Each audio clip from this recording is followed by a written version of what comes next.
Hello, my astrology friends. This is Lada from astrolada.com, and we continue with the 2024 Astrology Marathon. And today, my guest is the astrologer Bianca, who will lead us through the whole 2024. She'll do predictions based on the major aspect that she thinks are important. Hello, Bianca. Hello, Lada. Hello, everyone. So great to see you. So great to be here to talk about the new year. Yes, I'm a few days. excited. I'm excited. Yeah, You're taking on a big job. That's the whole year. I'm very curious to see how you interpret it through your eyes. Not everyone would take such a big topic. And I will be sharing Bianca's presentation because she's on the tablet. And by the way, just to let you know, Bianca is offering 25% of all her readings till January. What was it? Till January 15th? 15th. Okay. Until the 15th of January. On all the readings, especially the yearly readings, are a must, I think, for this year. But you are actually very right, because it is indeed a very rich year. It has so many important things going on.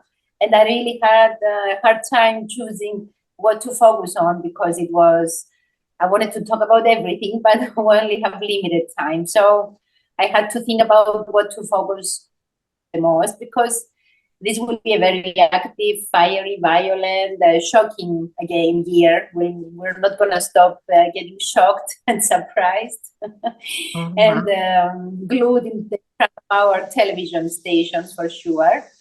And I would also say that it's a decisive year for what the future holds for us as a whole, as a society and as humanity, because really some very important things are going to happen, some major configurations, and they're also triggering some other charts of other major astrological phenomena and events that we had in the past years. So yeah, it is really important. And maybe at first glance, maybe it's not so obvious when we look at the astrological energies of the year, the planetary aspects and stuff.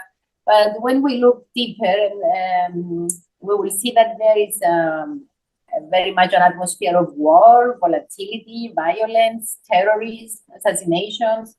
All these things will continue, unfortunately. I'm not going to lie to people and say, a miracle is going to happen and everything will end.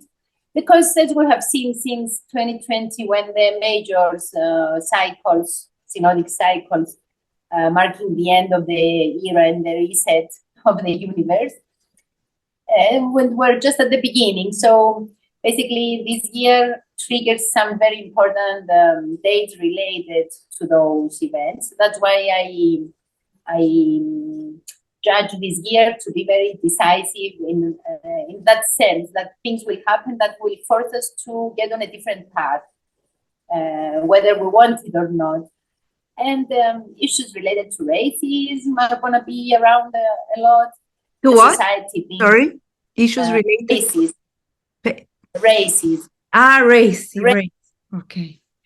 Yeah, racism, and the society being gripped by extreme fear or extreme anger, also extreme demonstrations, unrest, extreme power games and control issues. Thirst for blood, that's something that we're going to see playing out a lot, because also it's a year that has a lot of selfishness and selfish energies in it, because Mars is quite active this year. Not every year it's the same, equally important, let's say. Is there a way you can be closer to the microphone? I can't. It's very low, the sound. Sorry, it's like because it's raining and maybe the sound. Let me just close the door for a second. Okay. I left it open for the dog, but maybe the sound is too loud. Okay. Okay. Is it better now? Yes. Do you better now? Okay. Yes. Because it started raining. So nuclear energy issues and topics we will see are about nuclear accidents, all of those things. Mm-hmm. Do you want me to start sharing the screen, or? I think we can wait a little bit for those. Okay. After the introduction or the summary, we will look. But if you'd like, yeah, no problem. People can still look at the chart, no problem. But I'm not talking about the specific chart at the moment, but it doesn't really matter. So other topics there are the nuclear energy, mass destruction weapons, lethal weapons in general, artificial intelligence, space exploration, and extreme natural phenomena and natural disasters. All these are themes that will continue in the years to come, not just in 2024. But I expect the year to be quite volatile and violent. And as I said before, a lot of selfishness, and both on a world level and on a personal level, a lot of fanaticism, even to the point of paranoia at some times, because the astrological energies at certain times will form the circumstances that have the capacity for making subjective and rash decisions. That means decisions that we don't think through. And spontaneous decisions are always based on how we feel rather than on logic. And in the circumstances or these conditions certainly entails the risk of spontaneous actions or reactions that have long-term or even permanent consequences, because the nodes will be involved as well, and Pluto will be very active too. And these energies will be building during the year, and it's something that will continue and escalate next year as well. There is a bit of a carryover or continuation of what's happening this year with next year as well, more so than other years. And on a personal level, we should keep in mind that we are these energies are very active, so we can be more aware of our reactions and our own thinking process as well.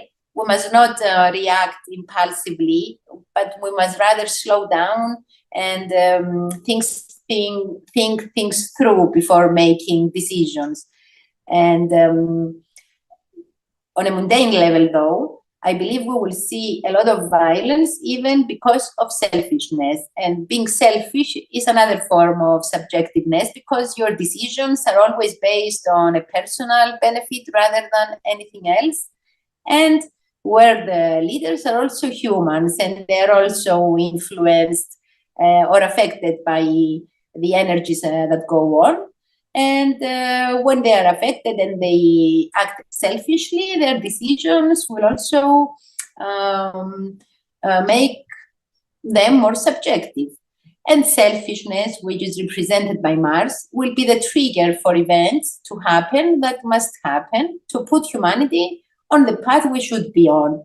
And that is the meaning also of the northnode in Aries. Maybe this is the meaning of the northnode in Aries as well, that we need to embark on a new 18-year-old cycle, that we will need to be more selfish, more independent, more risk takers, rather than what we have been so far. Maybe it's a new cycle of new wars that kind of need to happen, so to put us again on a new path. And probably, or this might be another one of the meanings that we could give to this energy. But it definitely speaks of new beginnings. And the cycle actually started from July, when the nodes moved to the Aries Libra axis, and they will continue because they will move to Pisces Virgo in January next year. So for the entire year, they will remain in Aries and Libra. You mean the whole 2024, they're in Aries and Libra, basically. Right. Yes. So, and they will end the year very close to the first degree, 0 degree something of Aries, which is very the world axis. And whenever it's triggering important events, and even more so when by the node. So yeah, at the end of the year, that's why I'm saying all the energies are kind of and peaking towards the end of the year. We do have some months at the beginning, like in April, it's a very intense month. But as we move closer to the end of the year, everything builds up. And two keywords that would characterize the year would be closures and warlike atmosphere.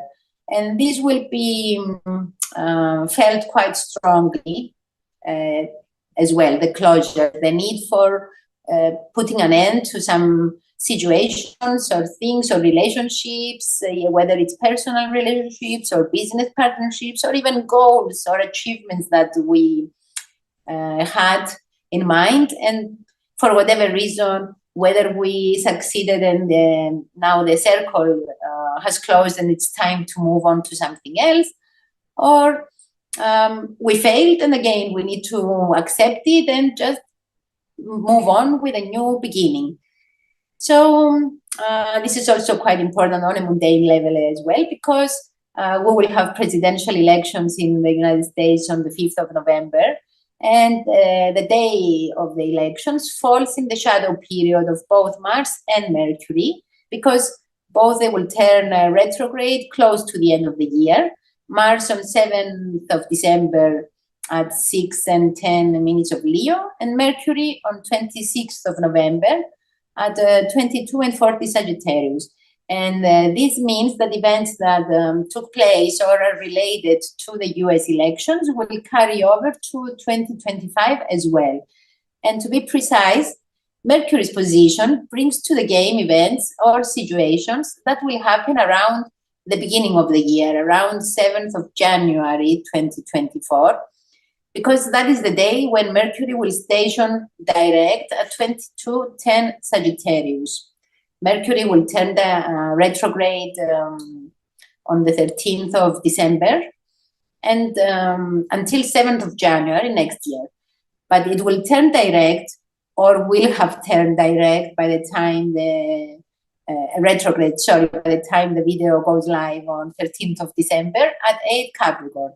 And on 26th of November, though, at the end of the year, it will turn retrograde very near this degree at 22:40 Sagittarius.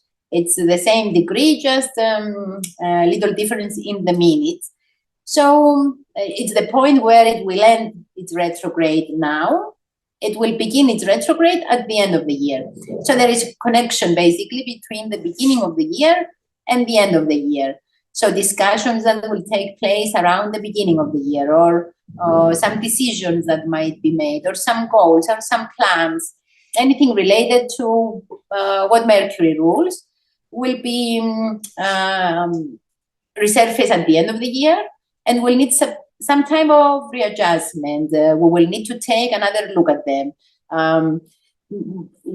It's going to be a review time, basically. What we have decided, what we have put in action or followed, we need to see, did it work? Did it not work? Do we need to change it? Do we need to let it go altogether?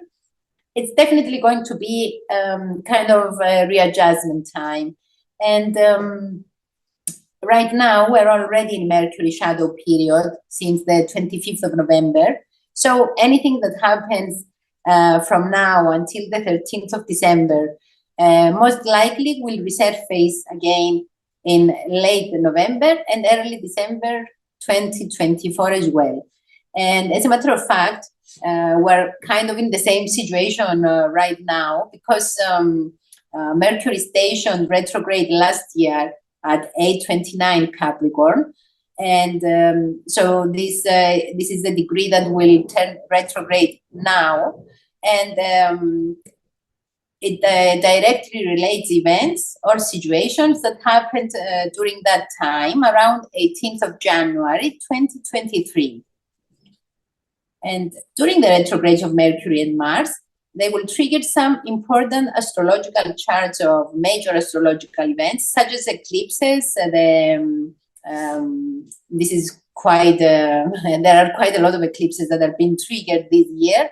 And this means that they will bring events related to the eclipses. And we know that events related to eclipses are always more faded, more karmic, kind of force majeure situations out of our control. For example, Mars will station retrograde at 610 Leo and will trigger the eclipse that happened in the Taurus-Scorpio axis. And the most recent one was the one on the 28th of October, which happened at 5 degrees of Taurus. It will square it. And Mars always has this triggering effect. It's an energy that we always feel, even on a personal level. It's not something that goes unnoticed. And going, and then you can see if it can be shown. Which is definitely the most important cycle, will be a triple conjunction actually, because Venus will be close by. Venus will be at 27 Capricorn at the time and will conjunct Mars and Pluto a couple of days later. And Mars and Pluto will be at 0.28 Aquarius. Venus, and therefore that triple conjunction, because Venus is the first planet, but because it conjuncts Mars and Pluto, they become part of the configuration as well. So there is a triple conjunction as the first energy of the configuration that is created in the chart, and Uranus is the last. So it could mean again that some closures that need to happen, and but this entire period will end with some shocking or unexpected situations or developments because of Uranus as the last planet of the configuration. And what is interesting is that Sun is at the degree where Saturn stationed retrograde last year, last year, on the 25th degree of Aquarius. And also Saturn is at 759 Pisces, and it's very close to the point it stationed retrograde this year as well, in June 2023. Actually, Saturn retrograded on that degree in 2022, not in this year, because this year it was in Pisces. So Saturn is quite activated as well. The moon is with the northnode in that chart, which again brings in these karmic, faded situations. And about 12 hours after the conjunction, it will trigger it, which actually it's going to happen like 6 hours earlier because it will square Venus first. So the conjunction, the triple conjunction, will start be working, and its influence will be much longer than usual. It will last until probably around 6 to 8 hours or even more. And Venus triggers the Moon-Pluto midpoint as well. So this could be meaning a lot of pregnancies, possibly due to rape. I can see that as a possibility. Or alternatively, a lot of births taking place because of pregnancies, again, either due to rape or some kind of violence, or some kind of treatment, not natural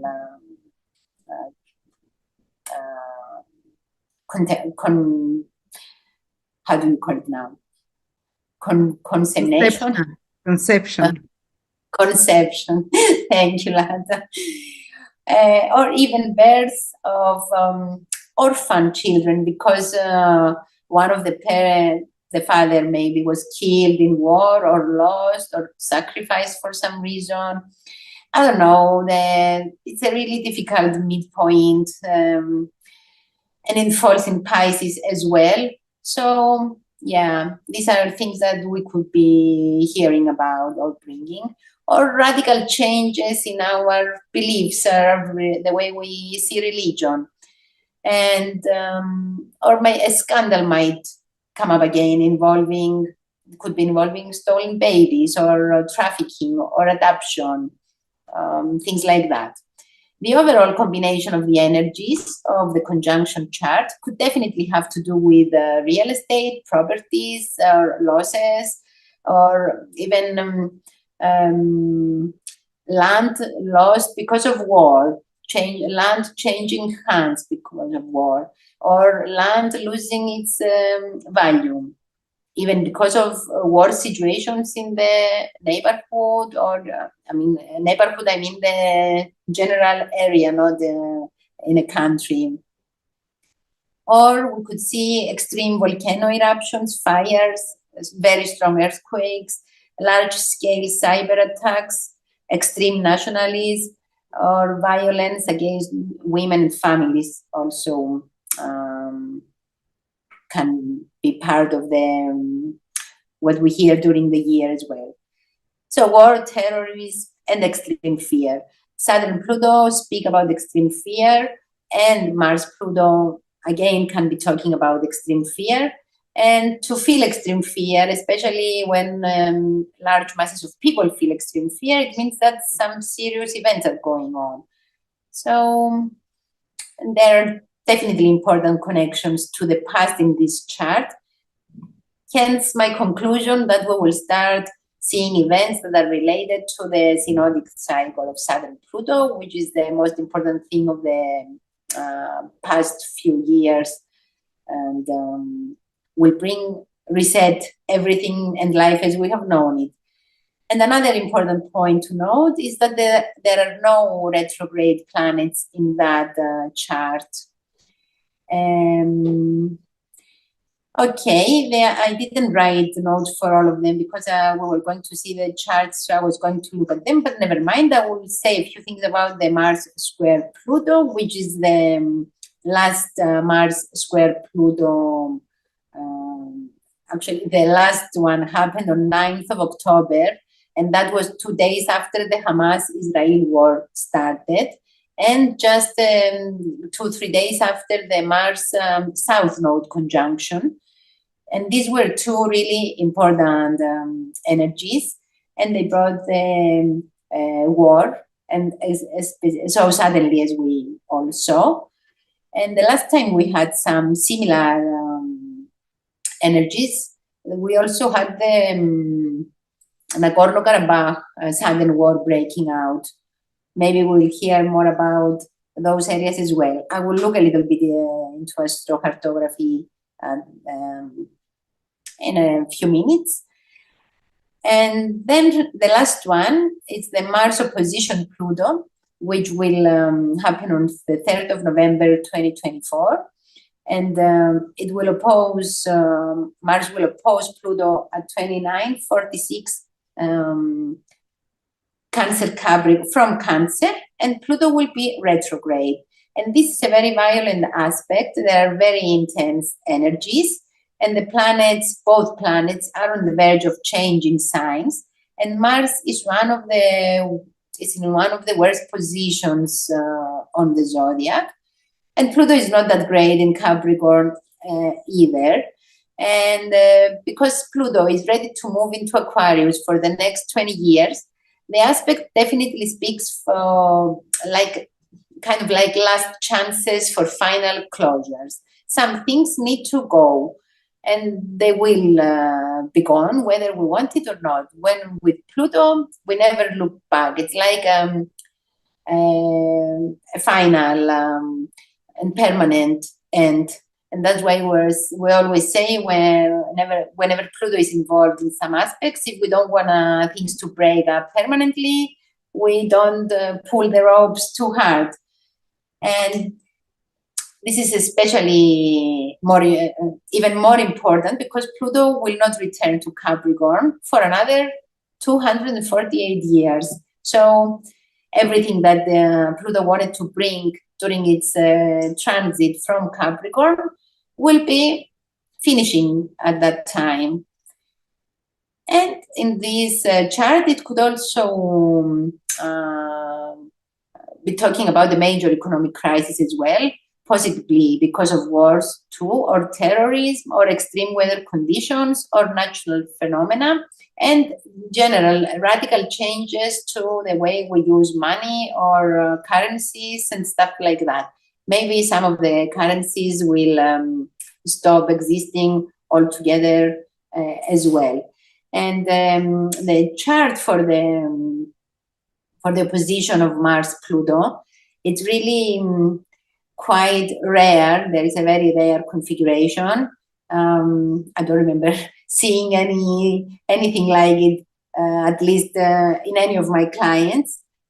But you can see that Pluto is at the apex of a kite with Mars, Mercury. On one side, it's Mars, Mercury with the Moon, and Neptune with the North Node. They're forming the kite, the kite with Pluto at the apex. And all this tension, which is triggered by Mars in Cancer, in fall position, is coming out through Pluto at 2948 Capricorn. And Pluto also participates in another rare configuration with the Neptune, which is at the apex of a grand trine with Moon and Mercury and Mars, and the apex of another minor trine with Pluto and Uranus. So, and furthermore, Pluto, Uranus, Mars, and Moon, Mercury form a mystic rectangle. So again, this is a very karmic and faded and very strong, powerful energies. It's not something we see every day. And Mars-Pluto cycles are also very destructive but regenerative at the same time.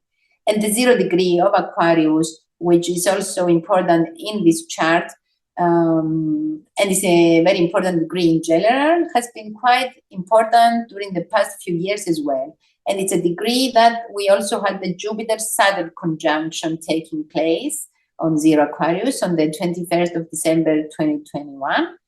And it is the degree that is highly active at the moment, as Pluto will make its second pass in Aquarius from January until September. And Mars will trigger that degree 4 times.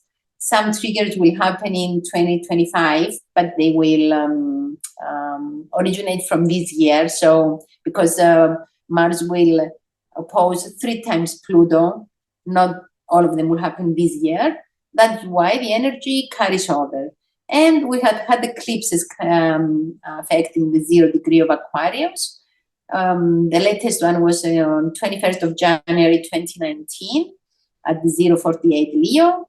The previous one, 21st of January 2000 at 028 Leo again.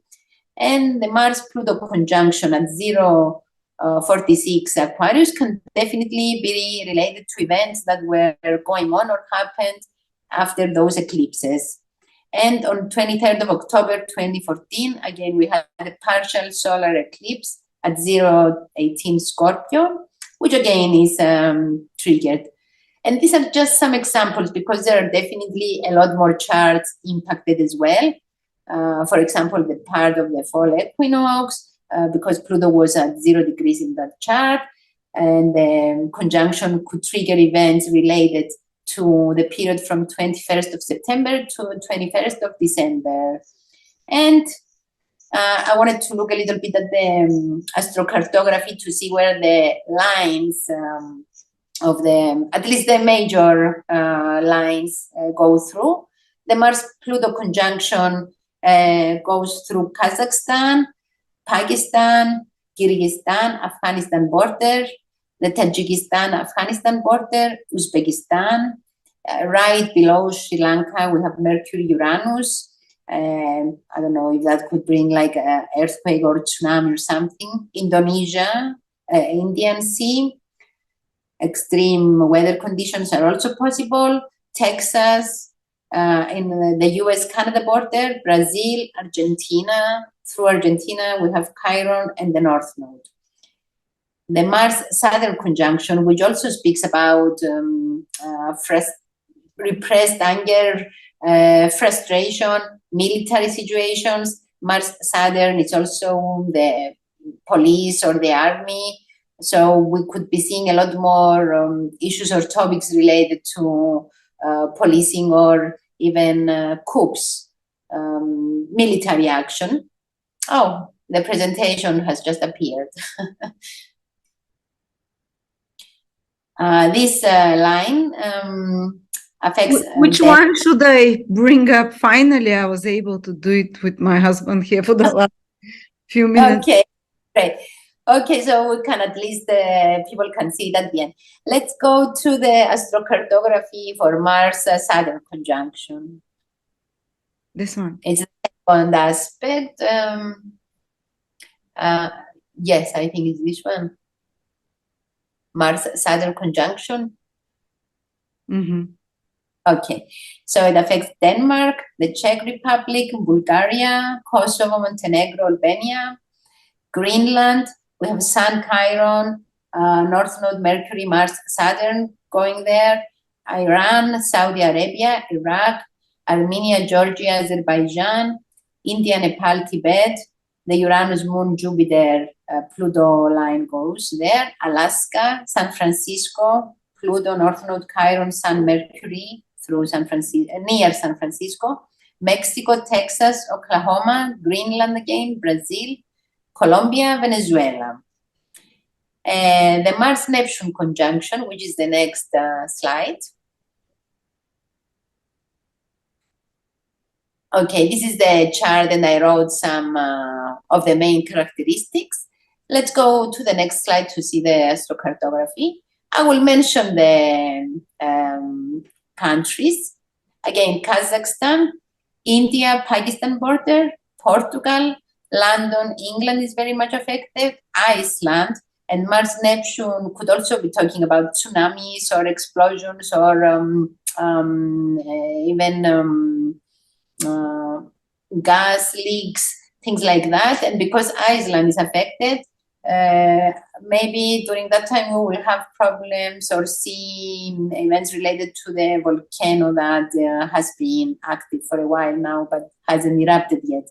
Nigeria, Mauritania, Togo, Ghana, Abidjan, Cote d'Ivoire, Chad, Sun Pluto goes through Chad, Sudan, Central Africa, Philippines, Indonesia, Beijing. Those countries, especially Philippines, Indonesia, Beijing, again, we might see floods or tsunamis or there are a lot of areas that are around the sea. A lot of countries that I mentioned are by the sea, so other countries might be affected by tsunamis or floods as well. It's Mars-Neptune, or as I said, explosions. Even nuclear explosions could be relevant, or accidents involving the sea as well. But Mars-Neptune can also be talking about cyber attacks, again, terrorists, undercover actions as well. Gas, biological weapons. Then we have the Mars northnode conjunction on 18th of May 2024, which is the next slide. And we can go directly to the astrocartography as well, because we said everything else. And it affects Greenland, Sweden, Denmark, Finland, Czech Republic, Bulgaria, Kosovo, Montenegro, North Macedonia, or Skopje, Libya, Niger, Chad, Central Africa, Angola, Namibia, South Africa, Iran, Saudi Arabia, Pacific Ocean, east of New Zealand, Mexico, and Brazil. And Mars northnode, because Mars has to do with the army and the security bodies, police, etc. And Sweden, Denmark, Finland are affected. Maybe it could we could have some developments related to the NATO membership or the closure of some borders or something like that. It's definitely something that it's meant to happen, though. Whatever it is, either whatever, if they are accepted or not accepted, this is what it's meant to happen because of the north node. The next one is the Mars-Pluto square, which is the first square in the Mars-Pluto conjunction. So it's related to 14th of February as well.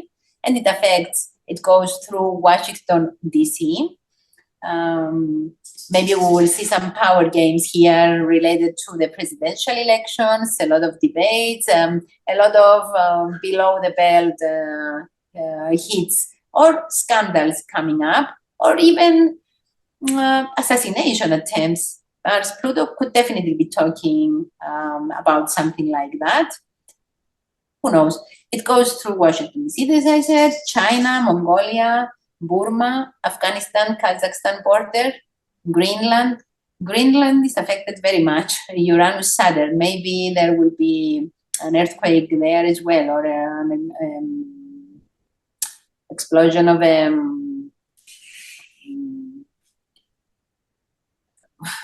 forgot now, the volcano.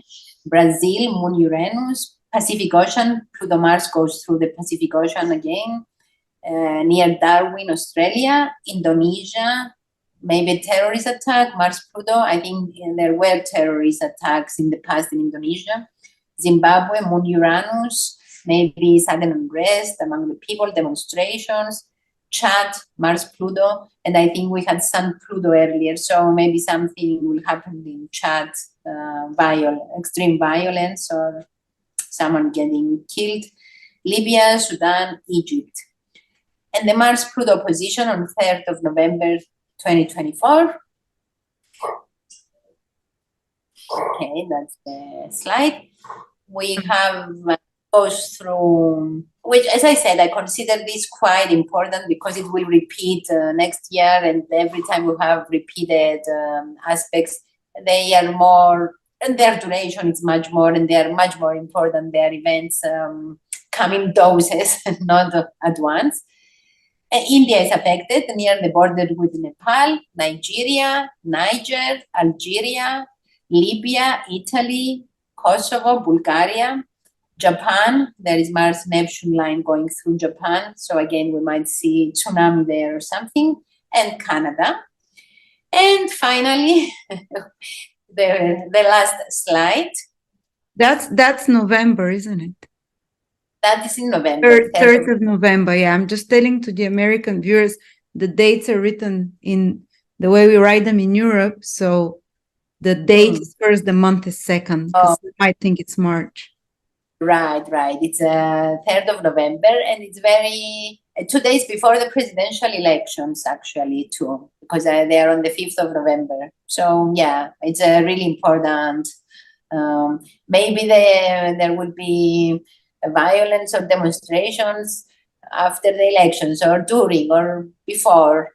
There are some similarities to 2021 and what had happened in the Capitol. Of course, I'm not saying that the same thing will happen, but we might see a surge of violence on the streets or policing, stricter policing, just to keep things in hand.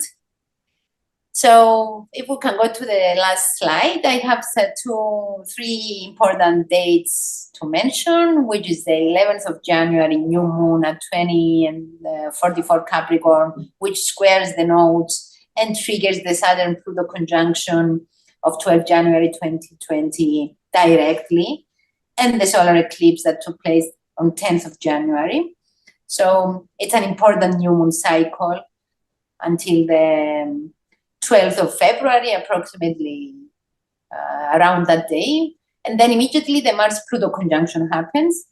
8th of April, they have a total solar eclipse at 1923 Aries, which again triggers the similar things like the new moon, because it's the same degree of the cardinal axis.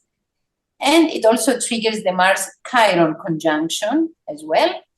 And in July, the full moon at the very end of Capricorn triggers the eclipse of 20 April 23, which happened at the very end of Aries by square.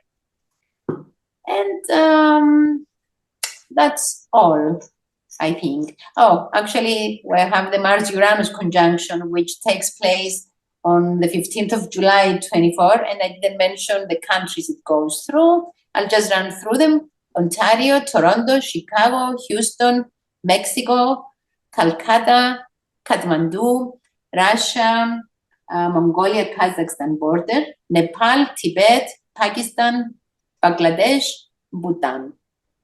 And that's all from me for this very important and special and intense year that we have ahead. I hope I didn't tire everyone with all the data. It was a lot of information. Thank you so much. I wish I could have put earlier the your presentation so people can see all the dates and all the I'm sorry about that. No worries, no problem. I'm sure they can see in the end whatever they need to. Thank you so much, Lada, and I wish you so much, Bianca. So it's a very Mars-like here. Very there's danger of violence. There's danger of Mars events, and it's at first when you look at the year, it's like, oh, Jupiter-Uranus conjunction. But then when you look deeper, Mars is doing a lot of very major, very intense. And just like you said last time, Mars played with Pluto, the war in Israel and Palestine erupted. And we're going to have a lot more of those repeats now of aspects between them. So guys, be safe, be alert, I would say, and more conscious. That's what you can make always the best with the aspects, when you're more aware, more conscious. And thank you so much, Bianca. Anyone who would like to contact Bianca, I'll put the link below in the description. As you can see, she's very detailed astrologer. She does not miss anything. Triggers, activations, and so on. Thank you so much, Bianca. And again, thank you everyone for joining us. New Year, everyone, and see you soon. Bye-bye.